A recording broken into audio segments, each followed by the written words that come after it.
Kính chào quý cô chú. Hôm nay, tôi xin được chia sẻ cùng quý cô chú một điều tưởng chừng rất bình thường, nhưng lại quyết định sức khỏe và tuổi thọ của chúng ta.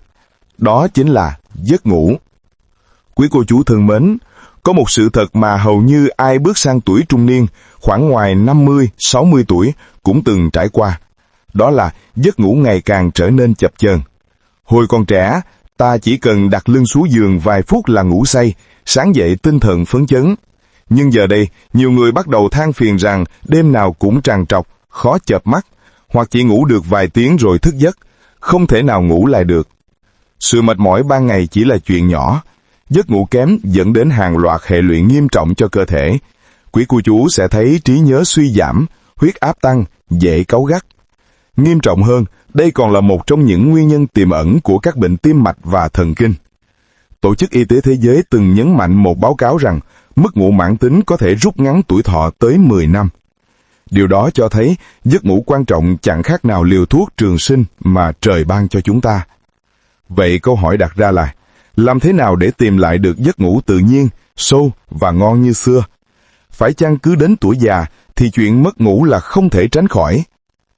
Tin mừng là khoa học hiện đại và cả y học cổ truyền đều khẳng định điều này hoàn toàn không đúng. Chỉ cần chúng ta duy trì một số thói quen nhỏ, cơ thể sẽ được thư giãn, thần kinh ổn định và giấc ngủ sẽ tự nhiên tìm đến. Tôi biết có nhiều của chú đã quen với việc uống thuốc an thần, nhưng thuốc chỉ là giải pháp tạm thời và thường đi kèm tác dụng phụ. Ngược lại, tôi sắp chia sẻ 7 động tác vô cùng đơn giản, không tốn sức, không cần dụng cụ, lại vô cùng an toàn. Chúng ta chỉ cần dành ra 5 đến 10 phút mỗi tối để tập vài động tác nhẹ nhàng.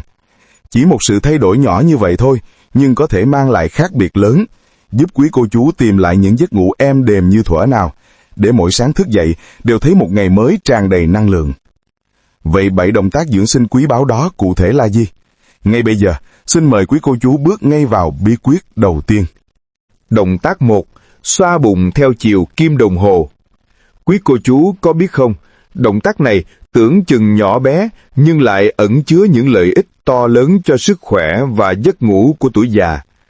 Tại sao lại là bụng? Bụng chính là trung tâm năng lượng của cơ thể. Ở đây không chỉ có hệ tiêu hóa mà còn chứa vô số dây thần kinh và huyệt đạo quan trọng. Khi ta xoa bụng nhẹ nhàng, chẳng khác nào đang đánh thức cả một hệ thống vận hành phức tạp bên trong. Hành động này giúp khí huyết dược lưu thông, hệ tiêu hóa làm việc trơn tru và tâm trí cũng trở nên an yên hơn. Các chuyên gia tiêu hóa chỉ ra rằng, massage bụng mỗi tối có thể kích thích nhu động ruột, giúp thức ăn tiêu hóa nhanh hơn, đồng thời giảm hẳn nguy cơ bị táo bón. Táo bón tưởng chừng nhỏ nhưng lại gây nhiều phiền toái cho người lớn tuổi. Không ít bác sĩ khẳng định, ai kiên trì xoa bụng 5 đến 10 phút mỗi ngày sẽ thấy bụng nhẹ nhàng, dễ chịu, ăn ngon miệng hơn và giấc ngủ cũng sâu hơn. Nếu quý cô chú vẫn còn hoài nghi, thì một nghiên cứu tại Mỹ năm 2018 đã chứng minh ở nhóm người cao tuổi bị mất ngủ kéo dài, việc xoa bụng kết hợp hít thở đều đặn trong 6 tuần đã giúp giảm số lần tỉnh giấc trong đêm tới 40%. Quá tuyệt vời phải không? Cách thực hiện. 1. Quý cô chú nằm ngửa trên giường, ở tư thế thoải mái nhất. 2. Xoa hai lòng bàn tay vào nhau thật nhanh để tạo hơi ấm. Khi tay đã nóng lên, đặt bàn tay nhẹ nhàng lên vùng rốn và bắt đầu xoa theo chiều kim đồng hồ. Vòng xoa nên rộng dần ra, bao trọn vùng bụng. Thực hiện nhẹ nhàng chậm rãi trong khoảng 5 đến 10 phút. Điều quan trọng nhất là kết hợp hít thở đều đặn. Khi thở ra, hãy tưởng tượng như mình đang buông bỏ hết những căng thẳng trong ngày. Lưu ý nhỏ, quý cô chú không nên xoa bụng ngay sau khi ăn no, vì có thể gây khó chịu cho dạ dày. Thời điểm tốt nhất là khoảng 30 phút trước khi ngủ. Động tác xoa bụng giống như chìa khóa vàng mở ra giấc ngủ an lành.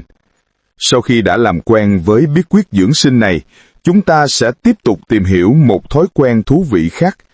Động tác 2. Đá chân trước khi ngủ. Nghe có vẻ buồn cười phải không quý cô chú? Đá chân trước khi ngủ. Nhiều người sẽ nghĩ đây là động tác vui đùa, nhưng thực tế, đây là một phương pháp vận động nhẹ nhàng, giúp máu lưu thông tốt hơn, cơ bắp giãn ra và thần kinh được thả lỏng. Quý vị có biết rằng, ở bàn chân và cẳng chân của chúng ta có tới 6 đường kinh mạch chính chạy qua không? Trong y học cổ truyền, chân được coi là gốc rễ của con người.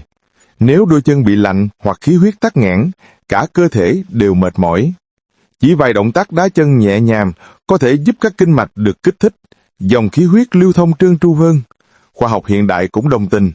Một nghiên cứu tại Đại học Stanford, Mỹ cho biết những người tập vận động chân nhẹ nhàng 10 đến 15 phút trước khi ngủ có chất lượng giấc ngủ cao hơn hẳn, họ ngủ nhanh hơn và ít tỉnh giấc hơn.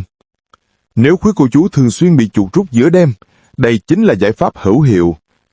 Câu chuyện của cụ Sáu, 68 tuổi, bị chuột rút hành hạ mỗi đêm, đã kết thúc sau khi cụ kiên trì tập đá chân chỉ hơn 1 tháng. Không chỉ hết hẳn chuột rút, mà cụ còn ngủ sâu giấc hơn nhiều. Cách thực hiện: 1. Quý cô chú có thể ngồi trên ghế hoặc nằm trên giường, để hai chân thả lỏng. 2. Giữ một chân làm trụ, chân còn lại đưa ra phía trước như đang đá một quả bóng vô hình. 3. Thực hiện chậm rãi nhẹ nhàng, không cần dùng quá nhiều sức. 4. Thực hiện khoảng 5 phút mỗi chân. Đá chân không chỉ giúp ngủ ngon, mà còn hỗ trợ tuần hoàn máu toàn thân, giúp máu nuôi não và tim tốt hơn. Động tác này giống như một món quà nhỏ ta dành cho đôi chân, vốn phải chịu đựng sức nặng cả ngày. Khi đôi chân thoải mái, giấc ngủ cũng sẽ đến một cách tự nhiên hơn. Sau khi làm quen với hai động tác dưỡng sinh từ bụng và chân, chúng ta sẽ tiếp tục tìm hiểu một thói quen rất quan trọng nhưng thường bị bỏ qua.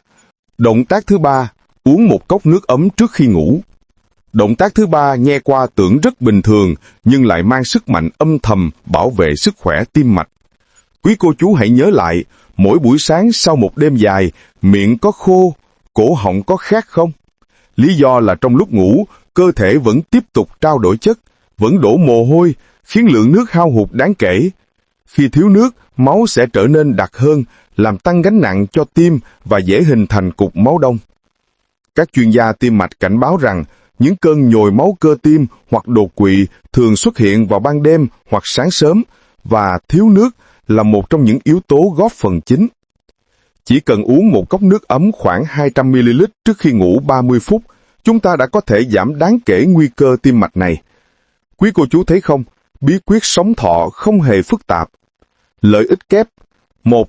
Bảo vệ tim mạch, giúp máu loãng hơn, giảm gánh nặng cho tim. 2. Thư giãn thần kinh, nước ấm giúp giảm hormone căng thẳng, giúp tâm trí ổn định và dễ buông lỏng hơn. 3. Hỗ trợ tiêu hóa, giúp làm mềm thức ăn, hạn chế đầy bụng khó tiêu. Cách thực hiện: uống từ 150 đến 200ml nước ấm vừa phải, khoảng 30 phút trước khi ngủ.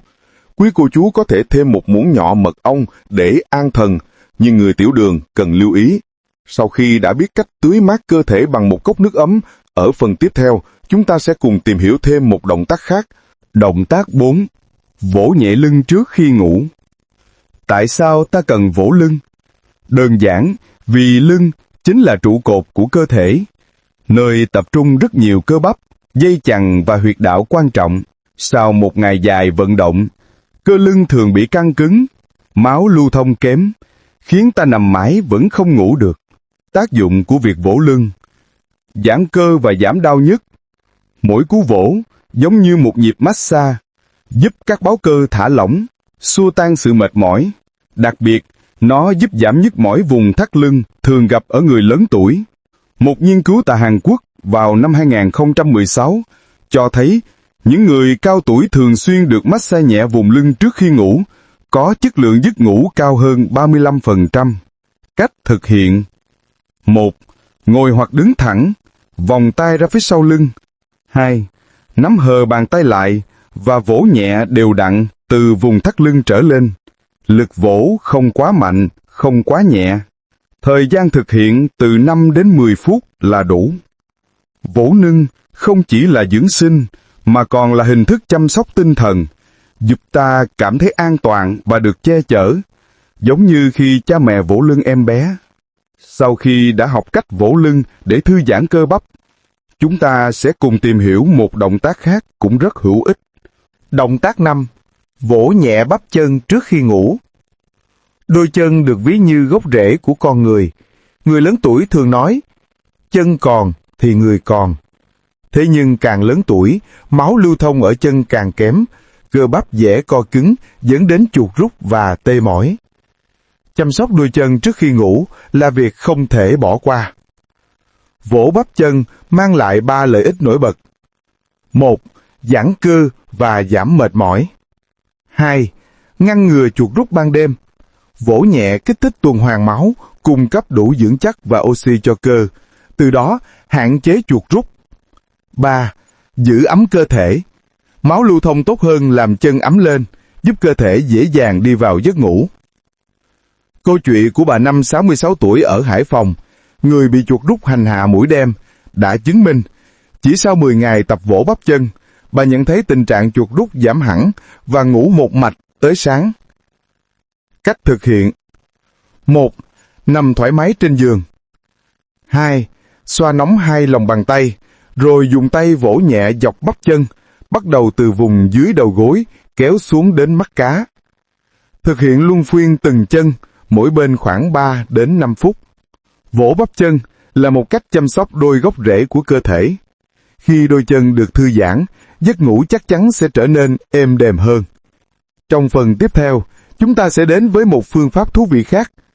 Động tác 6, hít thở bằng bụng, hay còn gọi là thở bằng cơ hoành, được nhiều chuyên gia đánh giá là liệu pháp vàng để thư giãn thần kinh, cải thiện tim phổi và nhanh chóng đi vào giấc ngủ sâu. Thông thường, ta hay thở nông bằng ngực. Kiểu thở này chỉ đưa không khí vào phần trên của phổi, khiến cơ thể dễ mệt mỏi và thiếu oxy. Ngược lại, thở bụng giúp không khí đi sâu xuống đáy phổi, tăng lượng oxy trong máu và đào thải khí CO2 hiệu quả hơn. Khi đó, tim và phổi được tập thể dục nhẹ nhàng, não bộ nhận đủ oxy và dễ dàng đi vào trạng thái nghỉ ngơi. Nghiên cứu tại Đại học Harvard chỉ ra, những người duy trì thói quen thở bụng 15 phút mỗi ngày trong 8 tuần có chất lượng giấc ngủ cải thiện rõ rệt, đồng thời giảm các triệu chứng lo âu và trầm cảm tới 40%. Cách thực hiện: 1. Chọn tư thế thoải mái, nằm hoặc ngồi thẳng lưng. 2. Đặt tay trái lên bụng, tay phải lên ngực để cảm nhận. 3. Hít vào bằng mũi, bụng phồng lên, ngực giữ yên. Thở ra, hớp bụng nhẹ lại. 4. Thực hiện đều đặn từ 10 đến 20 phút trước khi ngủ. Điều quan trọng là hãy tập trung vào hơi thở, buông bỏ mọi suy nghĩ căng thẳng.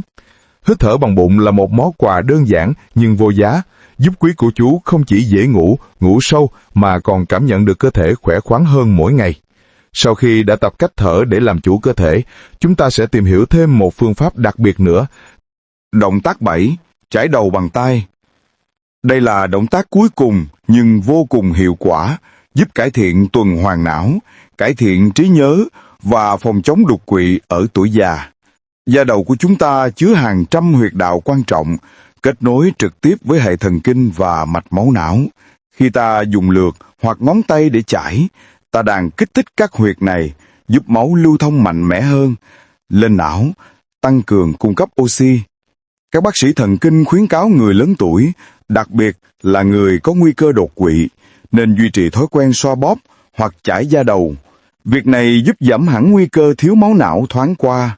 Ngay cả nhà thơ nổi tiếng Tô Đông Pha, thời Tống, cũng kiên trì dùng tay chải tóc 300 đến 400 lần mỗi ngày để giữ cho đầu óc tỉnh táo, và ông đã sống rất thọ. Thực hiện: 1. Dùng lược mềm chải tóc từ trán ra sau gáy để làm ấm da đầu. Tiếp theo, dùng các ngón tay khép lại như chiếc lược tự nhiên, nhẹ nhàng chải từ trán lên đỉnh đầu, rồi ra phía sau gáy. Lặp lại động tác khoảng 30 đến 50 lần, cho đến khi cảm thấy da đầu hơi nóng lên và tinh thần thư giãn. Chải đầu bằng tay là động tác vừa dễ làm, vừa tiết kiệm, mang lại hiệu quả bất ngờ. Nó không chỉ giúp ta ngủ ngon, mà còn góp phần phòng tránh những căn bệnh nguy hiểm liên quan đến não bộ. Quý cô chú thân mến, vậy là chúng ta đã đi hết 7 động tác đơn giản trước khi ngủ, từ xoa bụng, đá chân, uống nước ấm, vỗ lưng, vỗ bắp chân, hít thở bằng bụng, cho tới chải đầu bằng tay.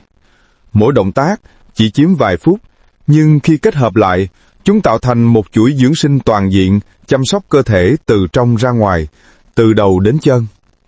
Hãy thử hình dung, nếu mỗi tối trước khi đi ngủ, ta dành ra 10 đến 15 phút cho 7 động tác này, ta đang trao cho cơ thể một món quà vô giá.